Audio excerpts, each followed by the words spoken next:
the corner. Hyman without a stick. Ready to start on the pass to Quad. Block. Leafs get it again. Matthews to center. Into the net. He scores! Holy Mackinaw! They're going to the playoffs.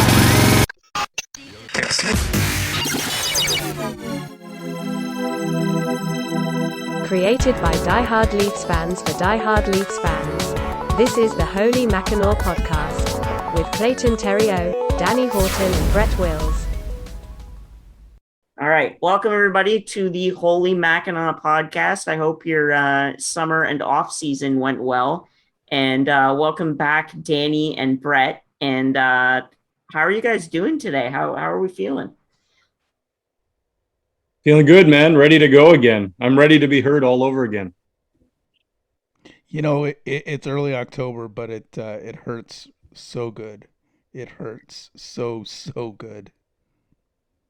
Definitely can concur with that one. It's been it honestly with the it went a little longer because of COVID and the travel after the first round, but it felt like longer than ever this time for some reason. I don't know if I was just still anxious from the Game 7 heartbreak again, but I mean I'm ready again. I hope they don't hurt us too bad, but I'm not holding my breath on that one. And so as we were discussing earlier, All or Nothing is what we're going to touch on first, because that was a hell of a series. I thought it was really well done, and it really made me appreciate the players a little bit more. Like, obviously it sucks we lost, but it kind of makes you a little bit more, it humanizes them a little bit better. And I thought it was really good. And we'll start with you, Danny. What did you think of the series? Like, what was give me like your top 3 standouts that you thought were interesting in the series?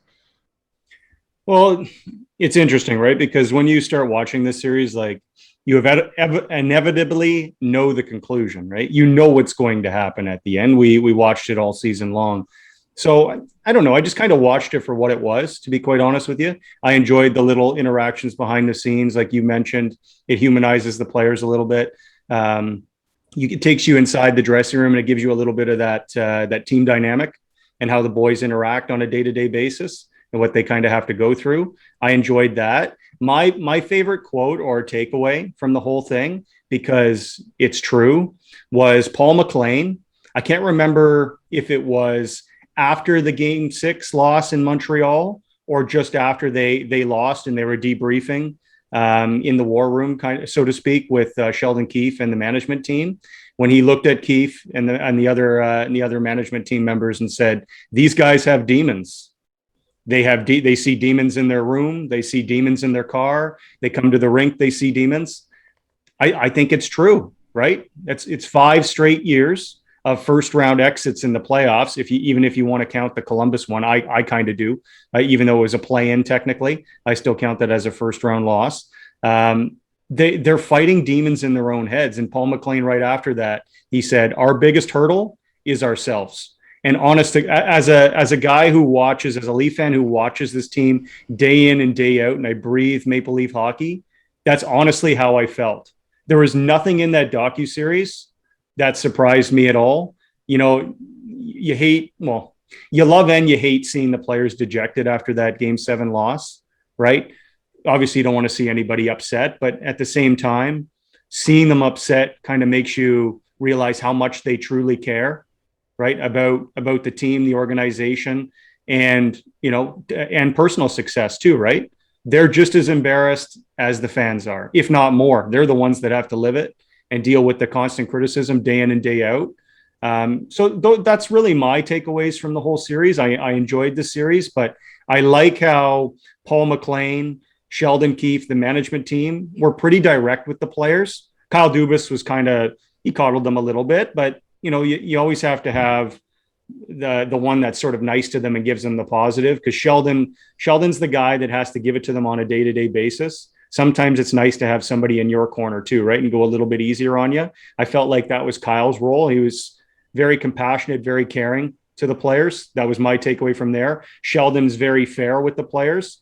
and he doesn't care who you are in the lineup. I really like that, and I respect that about the coach. He didn't care if it was Austin Matthews when Matthews during that series made a comment to the media about I forget what game it was. May have been the first or second game of the season, and he made comments like, "Yeah, we just didn't play up to standard or whatnot." And Sheldon corrected him, went on the ice, and they had them mic'd up, and he went over and he addressed it with Matthews. I thought he was great in the day-to-day interactions, but I'm just super excited to get this season going. These guys have a lot to prove. I really don't have an expectation of the group. I don't want to get caught up in that. I think they're going to be good, but I don't want to get ahead of myself. We were all there last year. We all thought great things were going to happen with this group. Let's get through the regular season. Let's try and have a good regular season and see what happens, because they have a lot to prove. Definitely. And it was a great series. I kind of watched it for what it was too, but it is definitely a good perspective. Brett, what did you think of it? What are some of your takeaways from it? Like Danny said, and I mean, like it's hard, right? Like the three of us are probably some of the most passionate Leaf fans I'll ever meet in my life, and like Danny said, it humanizes each and every one of those guys that puts on the blue and white. It humanizes Sheldon Keefe. It humanizes our GM and Kyle Dubas. Like none of them have an easy job, and we have to remember this is their job. We're lucky enough that we get to go to Scotiabank Arena to watch them do their job. Like what other industry besides professional sports gets scrutinized with a microscope by the general public? You know what I mean? Like, Definitely. and I get it. You've got fans that are paying hundreds of thousands of dollars every year if they're sitting in the platinum seats to watch a team that they hope wins the Stanley Cup. But it, it was it was really nice to watch, but it was really hard to watch sometimes. I sat through it in an afternoon, and my emotions were all over the place. Yeah, for sure. And like I watched all of it in a day as well because I was just so intrigued by it. But one of my biggest takeaways was Keith, like the way he holds his players accountable. Like I kind of thought he was I don't know how to word this, not necessarily a fluke, but I kind of thought he was a little flaky as a coach, just just from seeing him on TV. Like I know it's hard to make that assumption just seeing them on the cameras, but I really thought he held them accountable. And Danny, you're right, he does treat them all the same. Like Matthew says something, he goes up to him and says, like, man, you gotta watch it. Like, don't necessarily speak before you think, always think before you speak. Same with Jimmy Vesey. He went up to him and said, man, you've been here for 2 months. Like, what's your role? I don't know what your role is. You've been here for literally 8 weeks and you haven't shown me that you belong on this team. And as hard as that is to do, you have to do it. And that part actually kind of made me a little upset, like not upset, but sad too for VC. Like the guy was a Hobie Baker Award winner, goes to New York, absolutely crumbles under the pressure as far as I'm concerned. Like other than Toronto and Montreal, MSG is probably the third hardest to play in the league, really. I mean, if you think about it. And then he goes to the Leafs, crumbles again. I just don't think he's fit for the main stage.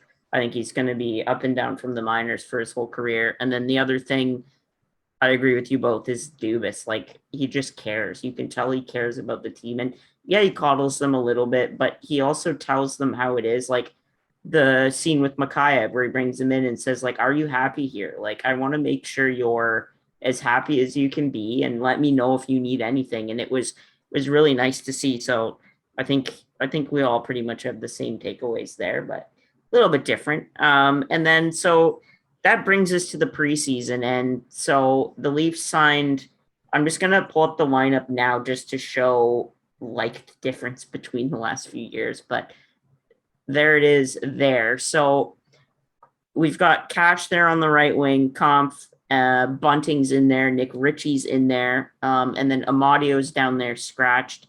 And then obviously one of the big signings in terms of cash value was Mrazek. Now, what do you guys think? Who were some of your standout players this preseason? Danny, I'll start with you again. Who did you like? Give me your top three. We'll say top three each of who was good in the preseason. Sure. Okay, that's on the roster here. Top Yeah. three. Okay, for me, the first, I think it was 2 or 3 preseason games specifically. Michael Bunting was fantastic. He was excellent. He really stood out to me. I really liked his speed. I liked his tenacity on the forecheck. He was always in the play, mixing up in front of the net, not afraid to go there, and he scored some goals. I know it's preseason, but still, I liked his game, regardless of the goals being scored. I just liked the game, and I liked where he went.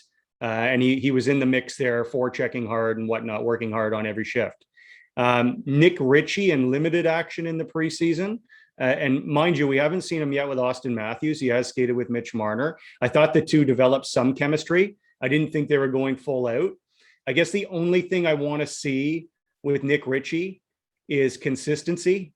I liked how he was standing up for some teammates and he was being a little bit physical here and there. He was picking his spots in the preseason. I think the biggest knock on Nick Ritchie has always been his consistent work ethic. It hasn't been there yet. The guy's got talent. We could see the talent that he has. I want to see if he could put it together playing with Matthews and Marner when Matthews is healthy and in the lineup. And the other player, and I never thought I would say this. I want to shout out to David Camp before I get on to the next player. Honorable mention in my mind. I thought Camp has been excellent. He's as advertised. He's just a steady, reliable center, good two-way center, right? I don't expect him to put up a whole lot of points. Anything that he does provide is bonus, but he's developed a lot of chemistry with Andre Kasha. I'm curious to see eventually when Alex Kerfoot gets on that line. I think that could be a really good defensive line that can actually contribute a little bit defensively. But the third player that actually impressed me, and you guys might be a little bit surprised of this, because I kept knocking the guy, when we recorded the first 3 podcasts, I didn't think he'd be anything. But I have to say, honest to God, Timothy Liljegren has looked really good in the preseason. I know they paired him with Jake Muzzin. The 2 games that he played in the preseason with Jake Muzzin, I thought he looked really good. I thought he looked really comfortable and composed. It actually shocked me. I'm cautiously optimistic. He's still got a battle to get in the lineup. I think Travis Dermott will get the first nod, paired with Sandin on opening night due to Dermott's more experienced of a defenseman. But I'm curious to see what Liljegren can do when he gets the opportunity in the lineup, because I was quite impressed, and I'm not the biggest fan of Timothy Liljegren. So those were the guys that really stood out to me. Really like Jack Campbell's game as well. I know I've been on the record before to say that I'm still wearied to see if he's a full-time starter or not. But I have to say the last 2 games specifically that he's played, and I know it's preseason, but I really, really liked his game. He looks solid, he looks composed, and he looks confident in the crease. And that's a great sign for us. Yeah, that's another thing I noticed from the documentary was like his confidence just kept going up and up. And I hope that it continues, because man, you gotta love the guy. You can't hate Jack Campbell. He's just the nicest, sweetest human being you will ever meet, and you cannot help but cheer for him. What about you, Brett, in the preseason? Who has stood out to you? And we've talked about this before. Jack Campbell is honestly, he's my new favorite Maple Leaf.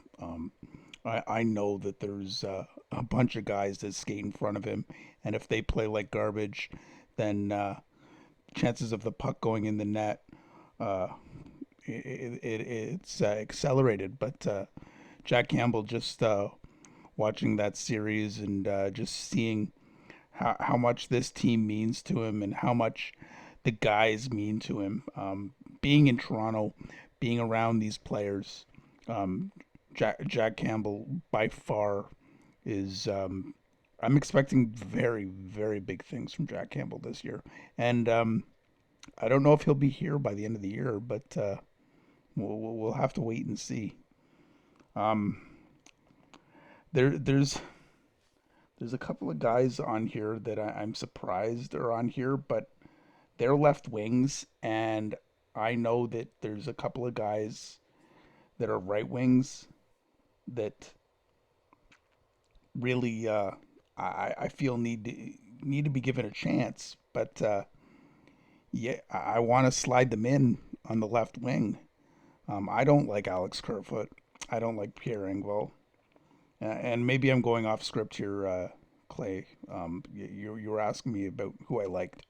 Um, I usually go against the grain.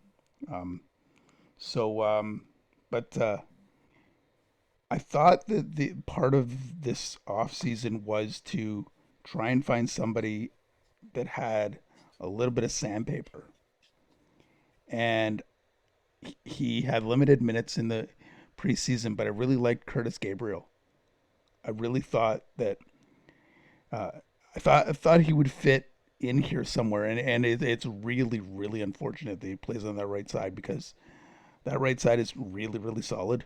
Um, I guess if Kasha gets injured, maybe Simmons slides up to third line, and you can put Gabriel on the fourth line.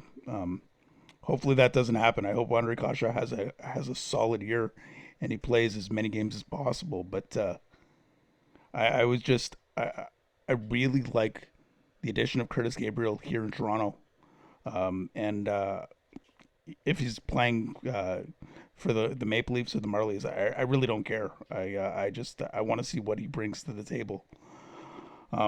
We've been talking about guys like Liljegren and Sandin, and their small sample size, but I'm expecting big things from them. And we talked about it again last year. Travis Dermott. Travis Dermott. If he doesn't have a good first 20 games, I'd sit him. I would sit him and let him think about what he's doing, and maybe sliding Liljegren in there somewhere.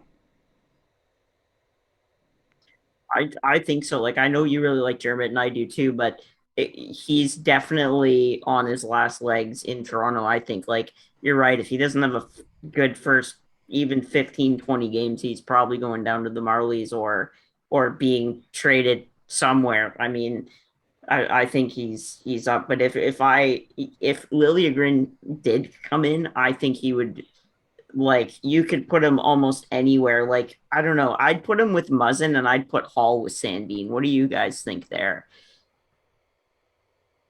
I Like think so. I think so. I like those pairings. Um, I think that yeah, Muzzin is a really good hockey player. He's a veteran. Put that put Liljegren with him, and I don't see why that wouldn't be a bad pairing.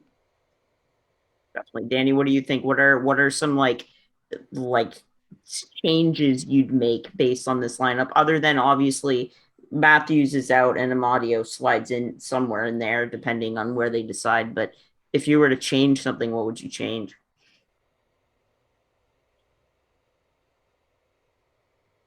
Oh, you're muted. Yeah, no, sorry, Clay. It's okay. Yeah, if I could go back first before I get into my thoughts on the overall lineup and if I'd make any changes or whatnot. One guy that I forgot to mention, and I don't know how. I think it's because I didn't see him. He was down over in long-term injury reserve.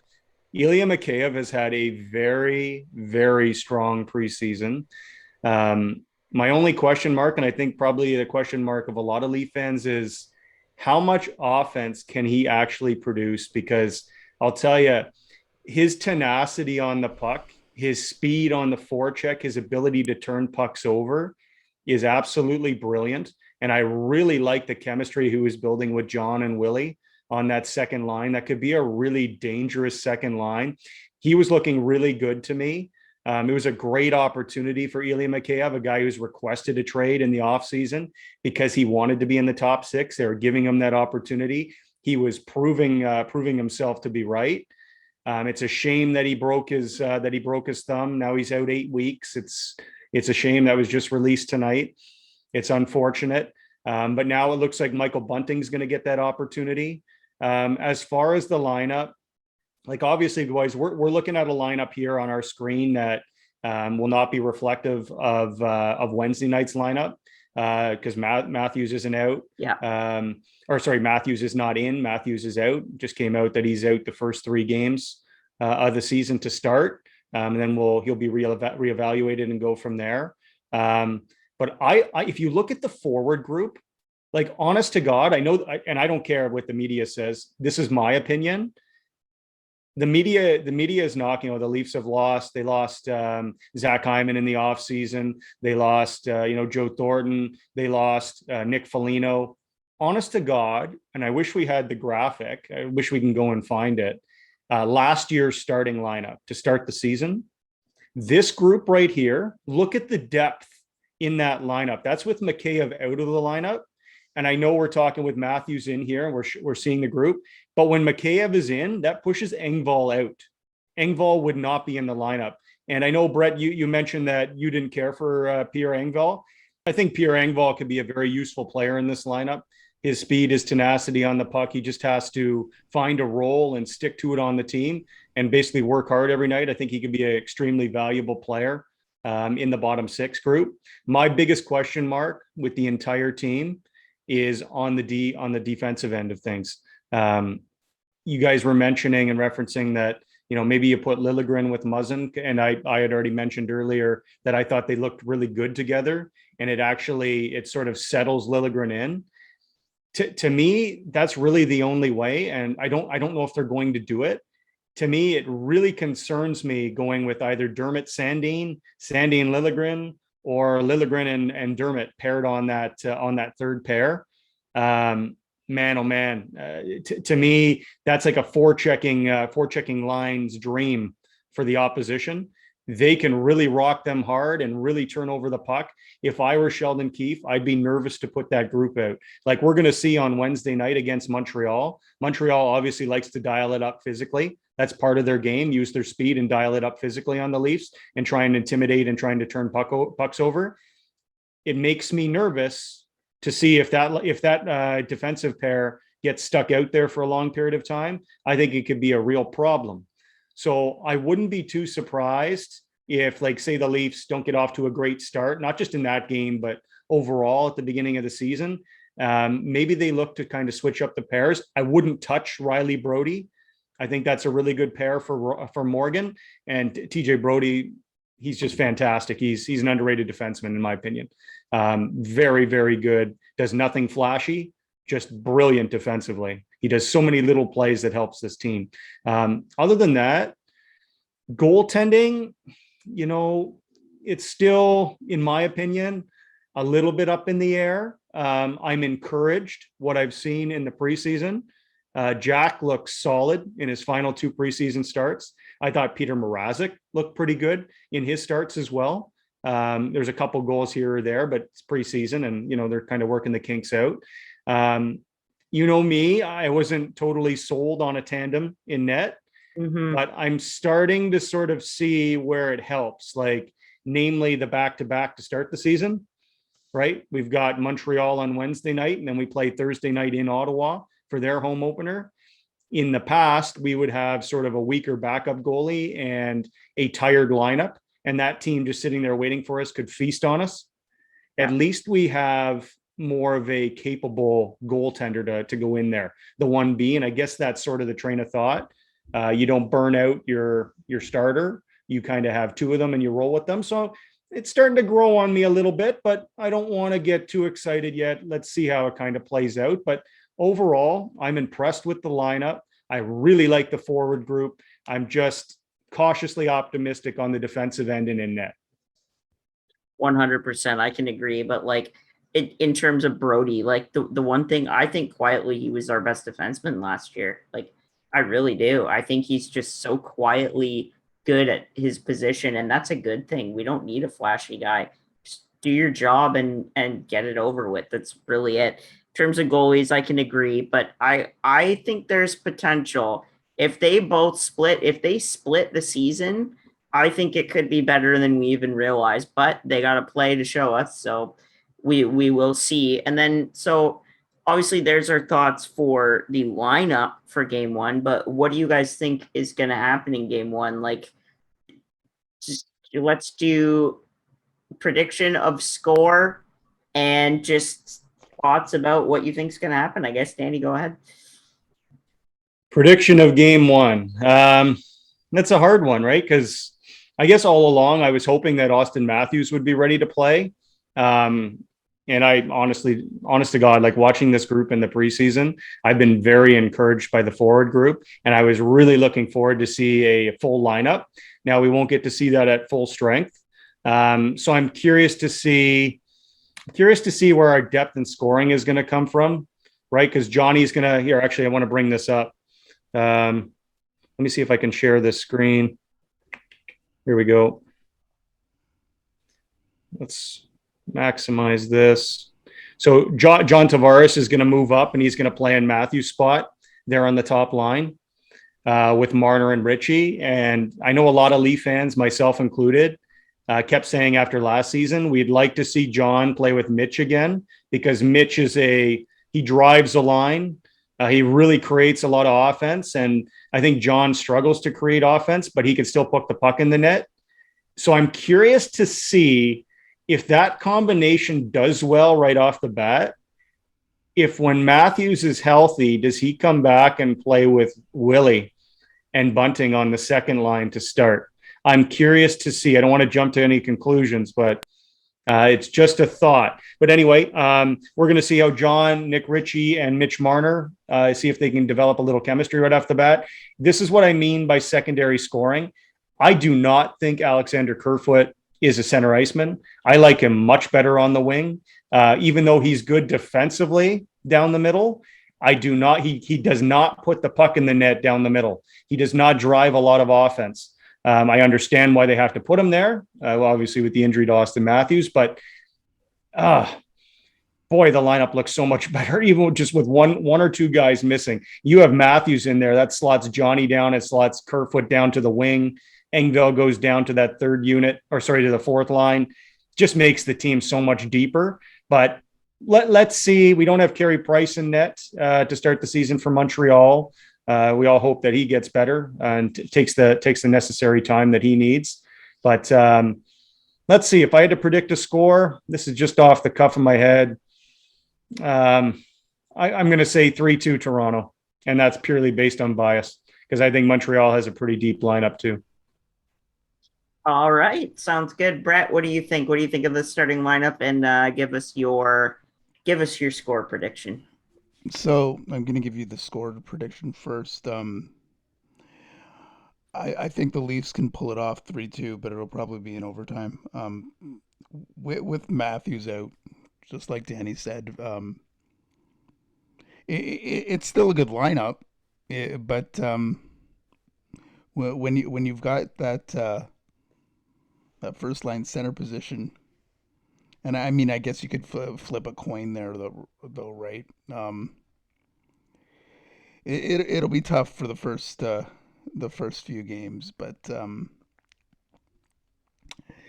there's the thoughts of an optimist, and then there's the thoughts of a realist.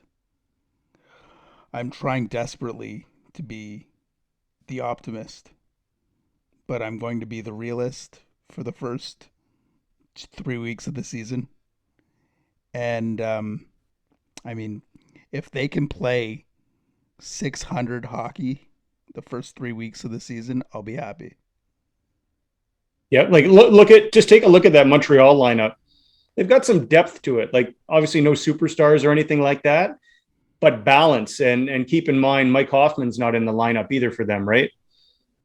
There's some balance. Like Brendan Gallagher's now on the third line, boys. Yeah, that is a deep lineup. There's no, oh my God, I'm scared of him, guys. But there's definitely some gamers. I think Dvorak is a big addition. As you guys know, my Make-A-Wish trip when I was younger was Arizona, so I've always kind of admired the Coyotes. As much as that's a weird team to like, I'll always like them because of my trip. And Dvorak is the greasy rat player that Keefe describes Bunting as. Like, just gets in the corners, pisses you off a little bit, and knows how to get under your skin and draw a penalty. My prediction, and please don't hate me, Leafs Nation, but my prediction is going to be 4-3 Montreal in overtime. I don't know. They're a lot grittier. It's like I really hope that Bunting and Richie really ramp up the physicality for us, because I think that is one of the main reasons that the Leafs did not make it past round one. They out hit us in every game, and we expected our superstar center iceman to lead the team in hits, which was not good enough. So I'm hopeful. I'm like Brett. I'm a realist. I'm not gonna plan the parade. I'll believe it when I see it. But yeah, those are our bold predictions for game one. Well, I could see where you're going there, Clay. Honest to God, man, I could see where you're going there. Just touching on the Leafs lineup again, like look at the depth when you take Matthews and Mikheyev out. Like Matthews is so huge, right? And that's why you pay the guy $11 plus million a season. He's your big scorer. He's the best goal scorer in the league, right? That's the reason why he's the Rocket Richard Trophy winner, the reigning Rocket Richard Trophy winner. So they are going to be tested. I could totally see what you're talking about. That's just a very realistic approach. We showed you the Montreal lineup. They're pretty deep all throughout. When you have Brendan Gallagher playing on your third line, that's pretty damn deep. I am a little bit worried. That's why my prediction was kind of erring on the side of Leafs Nation, but I think it's going to be a very good, very tight hockey game. We're going to need Jack Campbell to probably bail us out in that game, to be quite honest with you. But let's see. I'm excited for Wednesday, ready to go again. I'm no longer upset. Can't say I'm super optimistic, but at the same time, I'm ready to go. Let's see what this team's got. Yeah, and at the end of the day, as our catchphrase says, made by Leaf fans for Leaf fans. So we really hope you enjoyed it. And on behalf of GM Houghton and Bretsky, thank you so much for watching. We would really appreciate if you could share it on whatever social you use. And all the best for game one. And we will see you on the next episode. Thanks for watching.